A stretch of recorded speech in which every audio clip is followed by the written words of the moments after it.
Lalo na pag may mga binila, parang nakakaya. Ikaw, RG, malinis naman ito, di ba? Pag-asa pa ba yan? Ang dami-dami yun eh. Ako siguro, kung tawag tayo ng mga tao. Ba't nga pala po dito yung sa mga irresponsible na mga tao?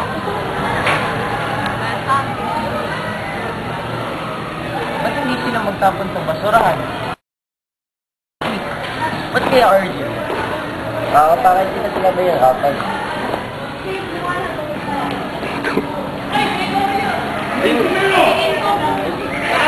Nung wala kayo.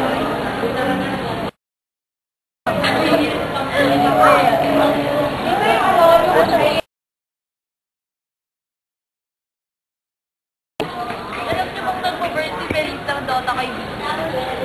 Di ba masama yun? Di ba piracy yun? RG, ba't ba gusto ng pirate and United as a material? Siyempre, buo ka. Mga 300 doon. Tapos, wait lang, mga 20. Ganun lang yun, saka madali ma-access. Pero hindi na kalaro sa economy natin. Di ba, Abi? Kaya nga, kahit na mura, pero mura na nagsisira sa ekonomiya. Karen, sa tingin mo, ano opinion mo sa piracy, Karen?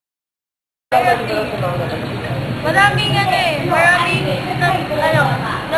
amin na natin, maraming namimirata sa Pisay.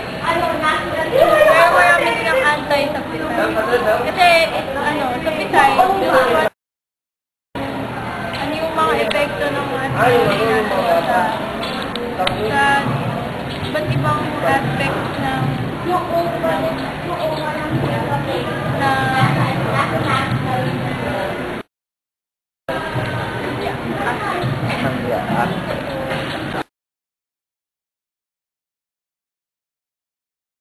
Ay, guys.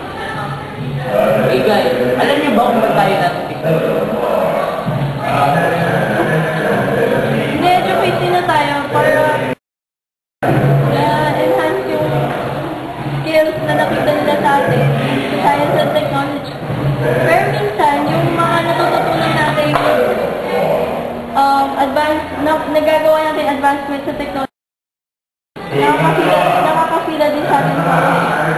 Gaya na lang ng paggawa, nung gumawa tayo ng burner, tapos nagka-pilot, Ba't tayo nasa Pisay? Karen, bakit ka? kasi parang nakita nila yung potential sa atin na maging future scientist. So, parang tinitrain nila tayo. Pero minsan, yung natin sa technology, imbis na makabuti sa atin, napapag-technology. Tapos yun, minsan, kaso, dahil sa kaalaman natin sa technology, napapasama din tayo. Tulad na lang ng piracy. Vince, ikaw, may kilala ka bang nagbibilatan dito sa Pisay? Siyempre marami. Ayoko na magsalita kung sino, kasi may kaklase ako nagpa-piracy. Alam mo, masama ang piracy. Sinisira nito okay, no? Ekonomiya ng maraming bansa, hindi lang sa sarili bansa. Dahil kinukuha mo sa kanila. Dahil pwedeng maging pera para sa kanila, para matulog sa ekonomiya nila. Ikaw, ano sa tingin mo? Sana, imbis na mamirata tayo, mag-aral na lang tayo para maganda yung future natin. Makatulong tayo sa pag-be natin, di ba? Tama yan. Pero, dahil sa piracy, marami din namang nabibent. Marami sa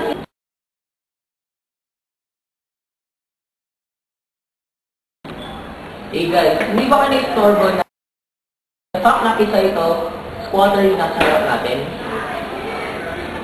Well, siyempre, na-i-instin, pero siyempre, gobyerno din naman yung may kasalanan. Siyempre, nahihirap yung mga tao kasi hindi nga ang ginagawa ng gobyerno talaga yung dapat nilang gawin. Sign lang yun na naghihirap na yung Pilipinas. Isipin nyo, may imbalance talaga sa atin. Kagaya dito sa Pisay, may mga kaklase sobrang yaman.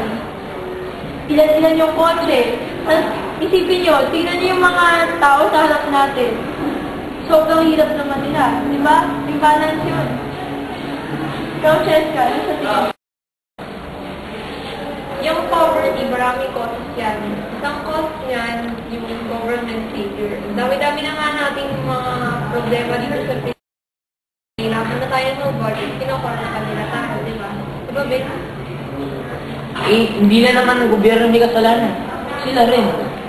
Wala naman silang ginagawa. Kung gusto naman nila umanlad, ba't wala silang gawin? Sila. Oscar, ano sa tingin mo parang solusyon na natin ito? Siyempre, sana lahat ng tao,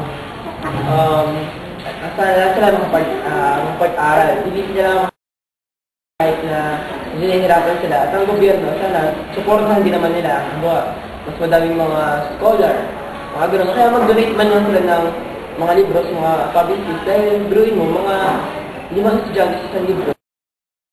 Napakahirap naman talaga matutunan para tayo ulit. Gaya nga nung napag-alalan namin sa Ensay, sabi doon,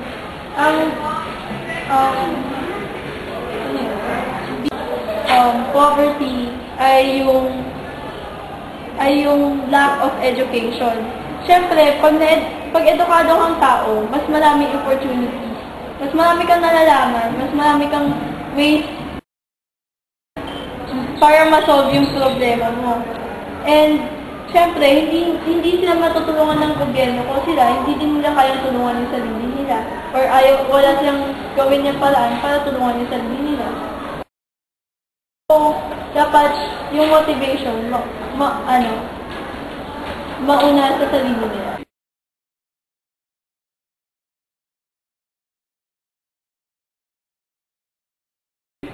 Sa tingin niyo ba, overpopulated ang Pilipinas? Siyempre naman, sobrang dami namang tao sa Pilipinas. 80 plus. Siguro ba, kaya ba ng Pilipinas mag-sustain ng 80 plus million na tao? Ikaw, Oscar, sa tingin mo kaya? Kaya naman siguro natin, pero hindi naman talaga buong Pilipinas overpopulated. Some parts lang. Doon talaga dahil dami squatter, kasi madami naghahanap sana ng trabaho. Pero yung mga bigo na mga trabaho, syempre wala silang matutuluyan. Kaya dumadami yung tao sa Metro Manila. Pero not necessarily overpopulated. Kaya naman siguro natin, pero hindi naman talaga buong Pilipinas overpopulated. Some parts lang, Metro Manila. Doon talaga dahil dami squatter, kasi madami naghahanap sana ng trabaho. Pero yung mga bigo na tao, syempre wala silang matutuluyan. Kaya dumadami yung tao sa Metro Manila. Pero not necessarily overpopulated tayo. Pero kaya-kaya talaga natin na mag-sustain doon. Dahil, well, alam na natin kung ano gagawin natin, pero may mga tao na hindi ginagawa yung dapat naman gawin.